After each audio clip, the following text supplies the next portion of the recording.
मनोज के माता पिता बहुत ही गरीब थे। पिता दिन भर मजदूरी करते और माँ सबके घरों में बर्तन सफाई का काम करती थी। कभी कभी फीस के लिए उसे पूरी क्लास के सामने डांट पड़ती। उसके दोस्त हमेशा इस बात से उसकी खिल्ली उड़ाते। जब फीस देने के पैसे नहीं है तो नाम कटवा दीजिए ना। कभी कभी वह बहुत दुखी हो जाता। जब वह बहुत दुखी हो जाता तो बिल्कुल चुप हो जाता। धीरे धीरे उसने गरीबी को ही अपना नसीब मान लिया। वो बड़ा हो गया। उसकी 12वीं की परीक्षा चल रही थी। तभी उसकी माँ बीमार पड़ गई। उसे बहुत तेज बुखार हुआ। 1 हफ्ते तक बुखार उतरा ही नहीं और एक रात उसका पूरा शरीर लकवाग्रस्त हो गया। घर में कोई रोटी बनाने वाला भी नहीं था। बेटा, अगर मजदूरी ना करूं तो घर का गुजारा कैसे होगा? तुम भी अपनी पढ़ाई में लगे रहते हो, घर का काम कैसे होगा? मैं सोच रहा हूं तुम्हारी शादी कर दूं। घर में तुम्हारी माँ की देखभाल के लिए कोई आ जाएगा और रोटी भी मिल जाएगी। पिताजी, मेरी परीक्षा चल रही है, उसके बाद मैं शादी कर लूंगा। फिलहाल मैं माँ की देखभाल कर लूंगा और रोटी भी बना लूंगा। आप चिंता मत कीजिए। मनोज की परीक्षा खत्म होते ही उसके पिता ने अलका नाम की एक लड़की से उसकी शादी कर दी। अलका ने आते ही घर की सारी जिम्मेदारी संभाल ली। गणेश चतुर्थी का त्योहार आने वाला था। एक दिन अलका जब छत पर कपड़े सुखा रही थी, तभी उसके पड़ोस में रहने वाली अलका, आज मेरे घर में गणपति बप्पा की स्थापना है। अब से 8 दिन हमारे घर रोज पूजा होगी। तुम भी अपने पति के साथ आना, तुम्हें बहुत अच्छा लगेगा। ठीक है, मैं आज सारा काम जल्दी निपटा कर आ जाऊंगी। मनोज भैया और काका को भी बोल देना। ठीक है। वो नीचे आई तो उसने मनोज को बताया, आज रागिनी के घर गणपति की स्थापना हुई है। उसने हम सबको बुलाया है। चलो चलते हैं। पिताजी से पूछ लो। मैं घर का सारा काम निपटा कर ही जाऊंगी। तब तक पिताजी भी आ गए। उन्होंने अलका और मनोज की बात सुन ली थी। मनोज, अलका ठीक कह रही है। जब से आई है कहीं नहीं गई। जाओ, तुम दोनों चले जाओ, मैं तुम्हारी माँ के पास ही रहूंगा। अलका और मनोज रागिनी के घर चले गए। वहाँ बहुत से लोग थे। मनोज और अलका भी चुपचाप जाकर एक कोने में आंखें बंद करके बैठ गए। पूजा शुरू हो चुकी थी। अलका बहुत अच्छा गाती थी। उसके गले में बहुत मिठास थी। उसको गाना गाना बहुत अच्छा लगता था। स्कूल में तो हमेशा वो गाने की प्रतियोगिता में प्रथम आती थी। उसकी इच्छा हुई कि वो भी एक भजन गाए। तभी ओम गंगणपतये नमो नमः, श्री सिद्धि विनायक नमो नमः की धुन ने अलका को अंदर तक भक्ति में डुबो दिया। बहुत सारे भजन कीर्तन हुए। तभी रागिनी की माँ को उसने अपने पास खड़े देखा। अलका, तुम भी कोई भजन सुनाओ। वह सोचने लगी, उनको कैसे मालूम हुआ कि मैं भी गाना चाहती हूँ। फिर उसने आंखें बंद करके वही पुराना भजन शुरू कर दिया। उसके स्वर में इतनी मिठास थी कि सब लोग झूम उठे। भजन खत्म होते ही उसकी सबने बहुत प्रशंसा की और आरती होने के बाद प्रसाद लेकर दोनों घर आ गए। घर आकर शायद ये गणपति का ही चमत्कार है जो काकी मेरे मन की बात समझ गई। मनोज, कल हम अपने घर में भी गणपति की स्थापना करते हैं। तुमने तो मेरी मुंह की बात छीन ली। दूसरे दिन मनोज भी एक गणपति की मूर्ति ले आया और सब लोग बैठकर पूजा करते, भजन गाते। जो कुछ रूखा सूखा जुटता भोग लगाते। एक दिन, आज हमारे ठेकेदार ने मुझे सुपरवाइजर बना दिया। आज तो तुम्हारी माँ का पैर भी ठीक लग रहा है। थोड़ा पैर में हरकत हो रही है। अभी तो 3 दिनों से ही पूजा कर रहे हैं और सब कुछ अच्छा हो रहा है। पूजा खत्म हो गई। विसर्जन का दिन था। सब लोग बहुत उत्साहित थे। वो दोनों भी बप्पा की विदाई की तैयारी कर रहे थे। गणपति बप्पा मोरिया, अगली बरस तू जल्दी आ का जयनाद गूंज उठा। पता नहीं क्यों अलका की आंखें भर आई। विसर्जन हो चुका था। वे दोनों भारी कदमों से वापस आ रहे थे। अगली बार हम अपने घर में गणपति की स्थापना और पूजा खूब धूमधाम से करेंगे। मैं भी यही सोच रहा था, पर इतने पैसे कहाँ से आएंगे? तभी किसी ने उन्हें आवाज दी। उन्होंने पीछे पलटकर देखा तो मनोज, मेरा नाम सुनील बख्शी है। तुम्हारी पत्नी का भजन मैंने उस दिन सुना था। तब से रोज तुम लोगों को ढूंढ रहा था। अलका बहुत अच्छा गाती है। मैं एक छोटा सा भजन का एल्बम बना रहा हूँ। मेरा बजट बहुत ही कम है। क्या अलका मेरे एल्बम के लिए भजन गाएगी? मनोज और अलका को अपने कानों पर विश्वास नहीं हो रहा था। हम अपने माता पिता से पूछे बिना कैसे बता सकते हैं? कितना बजट है आपका? अभी तो मैं सिर्फ तुम्हें 1 लाख दे पाऊंगा। अगर भजन हिट हो गया तो और भी बढ़ा सकता हूँ। कल सुबह बताता हूँ। घर आकर उन्होंने अपने पिता को ये खुशखबरी दी। मनोज, ये सब गणपति की दया दृष्टि है। ये देखो, आज तुम्हारी माँ भी पहले से काफी ठीक हो गई। अगले बरस हम गणपति की पूजा खूब धूमधाम से करेंगे। पिताजी, हम भी यही सोचते हुए आ रहे थे। तभी हमारे मन में ये ख्याल आया कि पैसे कहाँ से आएंगे, और उसी समय सुनील बख्शी ने मुझे अपनी एल्बम में भजन गाने की बात की। पिताजी की आंखों से आंसू निकल पड़े।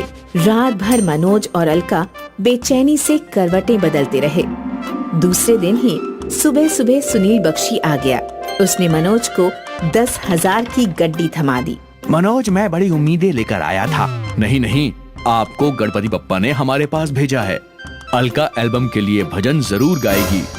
कुछ ही दिनों में अलका के भजन की रिकॉर्डिंग शुरू हो गई। उसकी किस्मत पलट गई।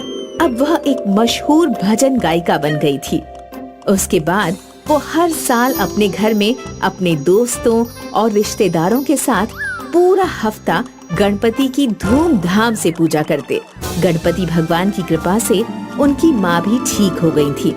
गणपति की स्थापना और पूजा ने उनका जीवन ही बदल दिया था। एक शहर में रवीना अपने मम्मी पापा के साथ रहती है। रवीना के पापा एक बड़े बिजनेसमैन हैं। रवीना बहुत अमीर लड़की है और उसकी पढ़ाई शहर के बड़े स्कूल और कॉलेज से हुई है, जबकि उसके चाचा गांव में रहकर खेती बाड़ी करते हैं। उनकी भी एक बेटी है जिसका नाम सिमरन है। सिमरन की पढ़ाई गांव में ही हुई है। रवीना की पढ़ाई पूरी हो गई है। अब उसकी शादी है, इसलिए वो गांव से 1 महीने पहले ही सिमरन को बुला लेती है ताकि वो घर के काम संभाल सके। सिमरन, you're most welcome in our luxury house. ओह, शायद तुम नहीं समझी हो। मैं बोल रही हूँ कि हमारे बड़े से घर में तुम्हारा स्वागत है। थैंक यू दीदी। हाँ हाँ जरूर, अब तू आ गई है तो सब सीख ही जाएगी।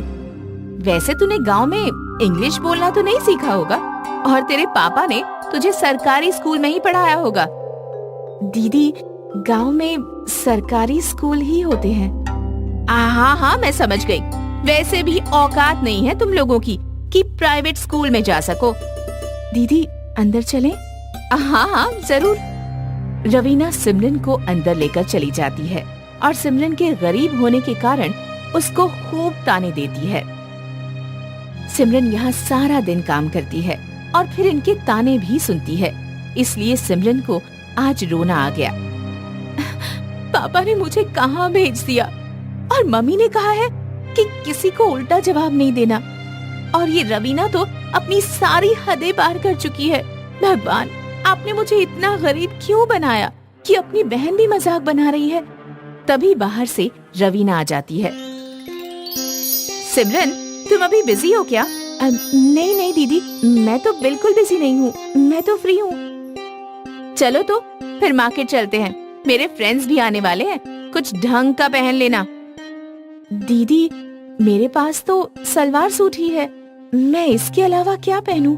अरे यार, तुम गांव के लोग भी ना जाने क्या क्या पहनते हो। चलो कोई नहीं, वही कपड़े पहन लो, मैं बाजार से तुम्हें कोई टॉप दिलवा दूंगी।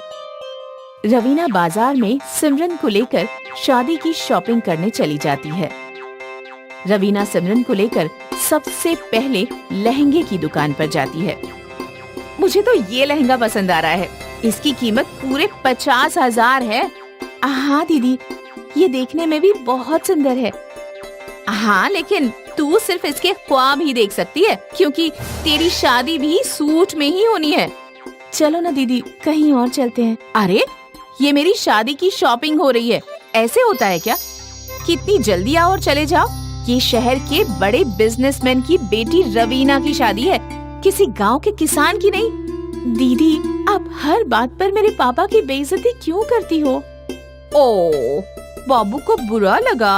सॉरी बच्चा, मुझे पता नहीं था कि तेरे पापा के पास तो मर्सिडीज है और मैंने बैल बुग्गी बता दी। चल अब आजा, मैं तुझे भी कपड़े दिलवा देती हूँ, नहीं तो फिर मेरे दोस्त आ जाएंगे। नहीं, मुझे किसी से कुछ नहीं चाहिए। अच्छा ठीक है, तुझे कुछ नहीं चाहिए तो अब मैं अपनी बाकी की शॉपिंग कर लेती हूँ। ले, ये लहंगे का बैग तू पकड़ ले। सिमरन लहंगे का बैग पकड़कर चुपचाप चलने लगती है, लेकिन तभी रवीना की 2 फ्रेंड्स भी आ जाती हैं। वो लोग काफी देर तक बातें करते हैं।